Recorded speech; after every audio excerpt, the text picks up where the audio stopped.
പക്ഷേ ഈ ഫലസ്തീൻ ഇസ്രായേൽ സംഘർഷം അതിപ്പോൾ ഇസ്രായേൽ ഫലസ്തീനിലെ ക്രിസ്ത്യൻ പള്ളികൾ ആക്രമിക്കുന്ന അവസ്ഥയിലോട്ട് എത്തുമ്പോൾ ഏത് രീതിയിലായിരിക്കും അത് രൂപപ്പെടുക ഇനി? അത് വളരെ പ്രധാനപ്പെട്ട ഒരു വാർത്തയാണ് ഇന്നത്തെ മാധ്യമങ്ങളൊക്കെ വന്നിരിക്കുന്നത്. ഈ ഇസ്രായേൽ ഫലസ്തീൻ ഇഷ്യൂവിനെ കുറിച്ച് പൊതുവേ നമ്മുടെ ഒരു ധാരണ അതൊരു സാമുദായിക പ്രശ്നമാണെന്നാണ്. വെച്ചാൽ ജൂതന്മാർ ഒരു ഭാഗത്തും മുസ്ലിങ്ങൾ മറുഭാഗത്തുമുള്ള ഒരു ഒരു വർഗീയ പ്രശ്നമായിട്ടാണ് അത് പൊതുവെ വിലയിരുത്തുന്നത്. അതിൻ്റെ പേരിലാണ് അത് വെച്ച് പൊളിറ്റിക്സ് കളിക്കുന്നത്. അതെ, ജൂതന്മാർക്ക് വോട്ടില്ലാത്തടത്ത് മുസ്ലിങ്ങളുടെ കൂടെ നിൽക്കുന്ന പാർട്ടികൾ മീൻസ് ഫലസ്തീൻ പക്ഷത്ത് നിന്നാൽ അത് ഹമ്മാസിൻ്റെ കടുത്ത തീവ്രവാദികളായ ഹമ്മാസിൻ്റെ കൂടെ നിന്നാൽ പോലും അത് മുസ്ലിം സെൻറ്റിമെൻസിൻ്റെ വോട്ട് കിട്ടും എന്നൊക്കെയുള്ള ധാരണ അങ്ങനെ ഉണ്ടാകുന്ന. മാത്രമല്ല ക്രിസ്ത്യാനികൾക്കും ഉണ്ട്, ക്രിസ്ത്യാനികൾ ഒരു വിഭാഗത്തിനെങ്കിലും അങ്ങനെ ധാരണയുണ്ട്. കാസ പോലുള്ള സംഘടനകൾ അങ്ങനെയാണ്. എന്ന് വെച്ചാൽ ഇസ്രായേൽ പ്രശ്നത്തിൽ ഇസ്രായേലിൻ്റെ കൂടെ നിൽക്കുക, ഫലസ്തീൻ വിരുദ്ധമായ നിലപാടെടുക്കുക. അങ്ങനെ നിലപാടെടുക്കുമ്പോൾ അത് മുസ്ലിം വിരുദ്ധമാണ് എന്നതുകൊണ്ട് ക്രിസ്ത്യൻ സെൻറ്റിമെൻറ്റ്സ് കൂടി ഇപ്പോൾ ആഗോളതലത്തിൽ ഒരു ഇസ്ലാമോഫോബിക് ആയിട്ടുള്ള അന്തരീക്ഷം ഉണ്ടാകുമ്പോൾ ഇസ്ലാമിക ഭീകരവാദത്തിനെതിരായി ആഗോള സമ്പന്ന രാജ്യങ്ങളൊക്കെ വൻകിട രാജ്യങ്ങളൊക്കെ പൊരുതിക്കൊണ്ടിരിക്കുമ്പോൾ മുസ്ലിം വിരുദ്ധമായൊരു നിലപാടെടുത്തു കഴിഞ്ഞാൽ ക്രിസ്ത്യാനിറ്റിയുടെ ഒരു പിന്തുണ കിട്ടും, ഒരു സെൻറ്റിമെൻറ്റ്സ് ഒരു സോഫ്റ്റ് ആയി കിട്ടും എന്നൊരു ധാരണ അവർക്കും ഉണ്ട്. രണ്ടും തെറ്റാണ് എന്നതാണ് വാസ്തവം. കാരണം ഫലസ്തീൻ പ്രശ്നം ബേസിക്കലി കമ്മ്യൂണൽ അല്ല, വംശീയമാണ്. അറബ് ലോകത്തെ ഇപ്പോൾ പ്രേമനറിയായിരിക്കും, അറബ് ലോകത്തെ ഏറ്റവും പ്രധാനപ്പെട്ട വികാരം ട്രൈബലാണ്, വംശീയമാണ്, റേഷ്യലാണ്. അവർക്ക് വിശ്വാസത്തെക്കാളും പ്രധാനം അവരുടെ ഗോത്രവർഗ സംസ്കാരമാണ്. അപ്പോൾ അറബ് വംശം എന്ന് പലസ്തീനിൽ വിളിക്കുമ്പോൾ അതിനർത്ഥം രണ്ട് വിഭാഗങ്ങളാണ്. അറബ് വംശക്കാരാണ് ഈ പലസ്തീൻ മണ്ണിൽ അന്നും ഇന്നുമുള്ള രണ്ട് വംശക്കാർ. ക്രിസ്ത്യാനികൾ അതിൽപ്പെട്ടതാണ്, മുസ്ലിങ്ങളും അതിൽപ്പെട്ട. മുസ്ലിങ്ങളും ക്രിസ്ത്യാനികളും ചേർന്ന അറബ് വംശത്തിനാണ് പലസ്തീനികൾ എന്ന് വിളിക്കുന്നത്. അവിടുത്തെ ഗവൺമെൻറ് അങ്ങനെയാണ്, ക്രിസ്ത്യാനികൾ കൂടി ചേർന്ന ഗവൺമെൻറ്റാണ് ആയിരുന്നു ഇപ്പോഴും. അപ്പോൾ ഇതിലൊരു അപ്പോൾ ഇടക്കാലത്ത് സംഭവിച്ചത് എന്താണെന്ന് വെച്ചാൽ ഈ 1920 ഒന്നാം ലോകമഹായുദ്ധത്തിന് ശേഷം അവിടെ ബ്രിട്ടീഷ് റൂൾ വന്നു. തുർക്കി സുൽത്താനെ തോൽപ്പിച്ച് ബ്രിട്ടീഷ് ആധിപത്യം വന്നു പലസ്തീൻ്റെ മേൽ. അപ്പോൾ ബ്രിട്ടീഷുകാർ വെച്ചൊരു ഫോർമുലയാണ്, ക്രിസ്ത്യാനികൾക്ക് ചിത്രത്തിൽ നേർക്ക് നേരെ ക്രിസ്ത്യാനികൾക്ക് ഇതിൽ പങ്ക് വേണ്ട. 3 സെമിറ്റിക് മതങ്ങൾക്ക് ഒരുപോലെ പ്രിയപ്പെട്ട മണ്ണാണ് ഫലസ്തീൻ, പ്രത്യേകിച്ച് ജെറൂസലേം ഉൾപ്പെടെയുള്ള പള്ളി. അപ്പോൾ അതിനുണ്ടാക്കിയ ഫോർമുലയാണ് ഈ 48 ബ്രിട്ടീഷുകാർ അന്നുണ്ടാക്കിയ ഫോർമുലയാണ്, ക്രിസ്ത്യാനികൾക്ക് പങ്ക് വേണ്ട, ഞങ്ങളവിടുത്തെ ഭരണാധികാരികളായി നിന്നോളാം, ഞങ്ങൾ സമാധാനപൂർവ്വം മറ്റ് 2 സെമിറ്റിക് മതങ്ങൾക്ക് വേണ്ടി ഒരു കരാറുണ്ടാക്കിയതാണ്. അത് ബ്രിട്ടീഷുകാരുണ്ടാക്കിയൊരു ഫോർമുലയാണ് 48 ആയപ്പോൾ ഐക്യരാഷ്ട്രസഭ ഫോർമുലയായിട്ട് വന്നത്. ആ ഫോർമുല വളരെ സിമ്പിളാണ്. പലസ്തീൻ ഈ ഉപഭൂഖണ്ഡത്തെ രണ്ടായി തിരിക്കുന്നു. ജോർഡാൻ നദിയാണ് അതിർത്തി. ജോർഡാൻ റിവറിൻ്റെ കിഴക്ക് ഭാഗം ഫലസ്തീനികൾക്ക് വിട്ടുകൊടുക്കുക, ഫലസ്തീനികൾക്ക് മീൻസ് ഇസ്രായേലികൾക്ക് വിട്ടുകൊടുക്കുക, പടിഞ്ഞാറ് ഭാഗം ഫലസ്തീനും. ഈ 2 കൂട്ടർക്കും 3 കൂട്ടർക്കും ഒരുപോലെ പ്രിയപ്പെട്ടതാണ് ജെറൂസലേം കോമൺ ആയിട്ട് നിർത്തുക. അതായിരുന്നു ഫോർമുല. ജെറൂസലേമിൽ ആർക്കും പാസ്പോർട്ട് ഇല്ലാതെ ഏത് ഫലസ്തീനിക്കും എപ്പോഴും പോകാം.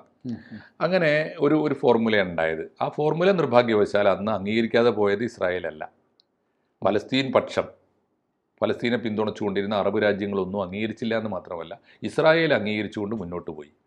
ഞങ്ങളിതാ ജോർഡാൻ്റെ കിഴക്ക് ഭാഗം ഞങ്ങൾക്ക് മതി എന്ന് പറഞ്ഞുകൊണ്ട് ലോകമെങ്ങുമുള്ള ജൂതന്മാർ അവിടെ വന്ന് കുടിയേറിപ്പാർത്ത് അതൊരു വലിയ രാജ്യമാക്കി അവർ പടുത്തുയർത്തി. അവർക്ക് അതിർത്തി ഉണ്ടായി, സേനയുണ്ടായി, പുരോഗതി ഉണ്ടായി, വികസനം ഉണ്ടായി. അങ്ങനെയാണ് ആ രാജ്യം ഉണ്ടായത്. ഇന്നിപ്പോൾ അവർ വലിയ ശക്തമായ രാജ്യമായി മാറി.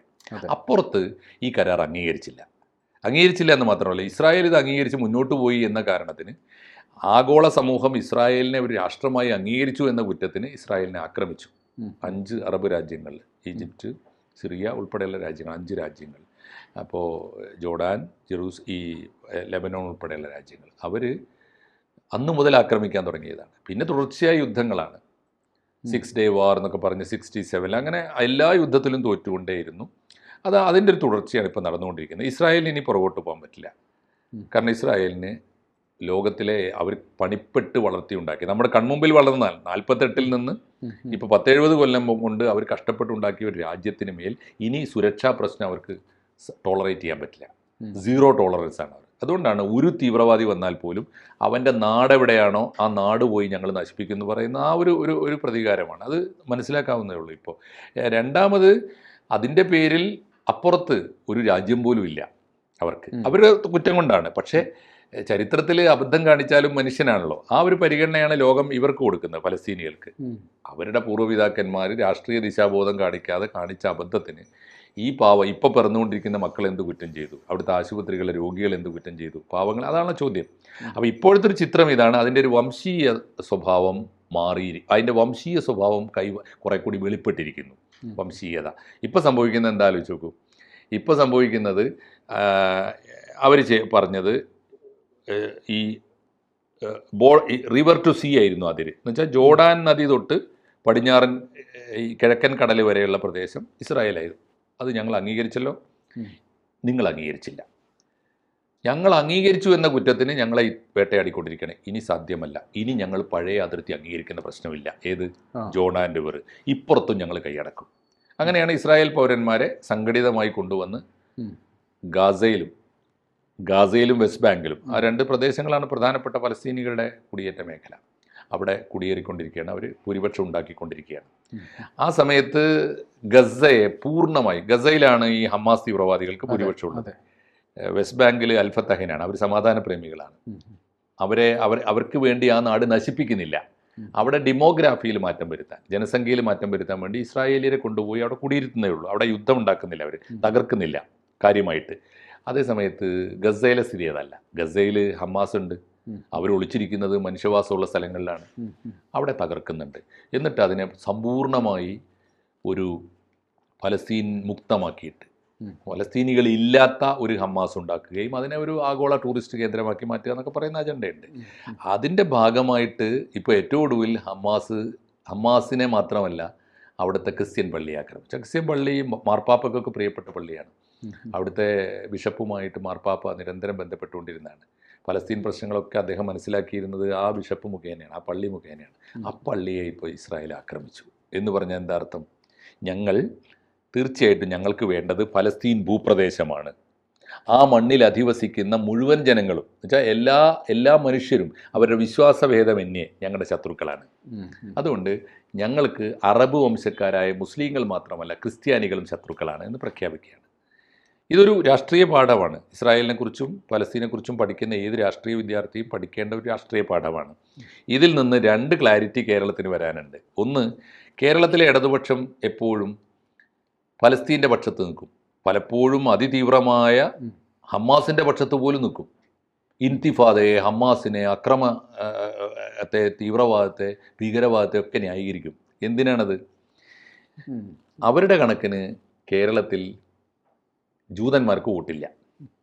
അപ്പോൾ ജൂത ക്രിസ്ത്യൻ ഇഷ്യൂ ആണെങ്കിൽ, ജൂത മുസ്ലിം ഇഷ്യൂ ആണെങ്കിൽ ജൂതന്മാർക്ക് വോട്ടില്ലാത്തടത്ത് മുസ്ലിം പക്ഷത്ത് നിന്നാൽ വോട്ട് കിട്ടും.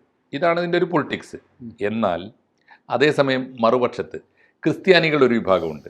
ഇപ്പോൾ അവർക്ക് കുറെ കൂടി അവരുടെ നിലപാടിലൊക്കെ മാറ്റം വന്നിട്ടുണ്ട്. പ്രത്യേകിച്ച് കാസ പോലുള്ളവർ. അവരെന്താ വിചാരിച്ചത്? ഇപ്പുറത്ത് നിൽക്കുക, അന്ധമായി പലസ്തീനെ പിന്തുണക്കുക. കേന്ദ്രത്തിൽ നമുക്ക് BJPയിലൊരു വിഭാഗത്തിനും അങ്ങനെ ഒരു നിലപാടുണ്ട്. ഏതാണ്ട് ഇസ്രായേൽ പക്ഷത്ത് നിന്നാലുള്ളൊരു ഗുണം BJPയുടെ ഒരു മുസ്ലിം വിരുദ്ധ രാഷ്ട്രീയം ഉണ്ടല്ലോ, അതിനും ഗുണം ചെയ്യും. പക്ഷെ ഇപ്പോൾ വന്നിരിക്കുന്ന ഒരു ചിത്രം എന്താ? ഇപ്പോൾ വന്നിരിക്കുന്ന ചിത്രം ഇസ്രായേൽ പൊരുതിക്കൊണ്ടിരിക്കുന്നത് ഫലസ്തീനെ സമ്പൂർണ്ണമായി കീഴ്പ്പെടുത്താനാണ്. ഫലസ്തീനെ കീഴ്പ്പെടുത്തണമെങ്കിൽ അവിടുത്തെ അറബ് വംശക്കാരെ മൊത്തം ഉന്മൂലനം ചെയ്യണം. അറബ് വംശം എന്ന് പറയുന്നത് മുസ്ലിങ്ങൾ മാത്രമല്ല ക്രിസ്ത്യാനികളും കൂടിയാണ്. അതുകൊണ്ട് ക്രിസ്ത്യാനികളുടെ പള്ളി കൂടി ആക്രമിക്കപ്പെട്ടിരിക്കുന്നു എന്ന് പറഞ്ഞാൽ അർത്ഥം ഇസ്രായേൽ രാഷ്ട്രീയത്തിൻ്റെ ഒരു വംശീയ മുഖം വെളിവായിരിക്കുന്നു. അങ്ങനെ വരുമ്പോൾ ഈ ഇസ്രായേൽ എന്ന് പറയുന്ന ഒരു മുസ്ലിം വിരുദ്ധ സേനയാണ്, അല്ലെങ്കിൽ ഒരു മുസ്ലിം വിരുദ്ധ രാജ്യമാണ് എന്ന നറേറ്റീവ് ഉണ്ടല്ലോ, അതാണ് തകർന്നു പോകുന്നത്. അപ്പോൾ രണ്ടു കൂട്ടർക്കും മോഹഭംഗം ഉണ്ടാക്കുന്ന ഒരു നിലവിൽ ഇന്നിപ്പോൾ ദേശാഭിമാനിയൊക്കെ വലിയ വാർത്തയാണിത്. അത് അവർക്ക് തന്നെയുള്ളൊരു വലിയ ദേശാഭിമാനി വായിക്കുകയും അതിൻ്റെ വരിക്കാരാവുകയും ചെയ്യുന്ന ഇടതുപക്ഷത്തിന് കൂടിയുള്ള ഒരു ഐ ഓപ്പണറാണ് ആ വാർത്ത എന്ന് തീർച്ചയായിട്ടും അറിഞ്ഞോ അറിയാതെയോ അവർ തിരിച്ചറിയേണ്ടതുണ്ട്. തീർച്ചയായിട്ടും ഇപ്പുറത്തും പാഠങ്ങളുണ്ട്. അതുകൊണ്ട് വലിയ രാഷ്ട്രീയ പാഠം നൽകുന്ന ഒരു വലിയ വാർത്തയാണ് ഇന്നത്തെ ഇസ്രായേൽ ഫലസ്തീൻ വാർത്ത.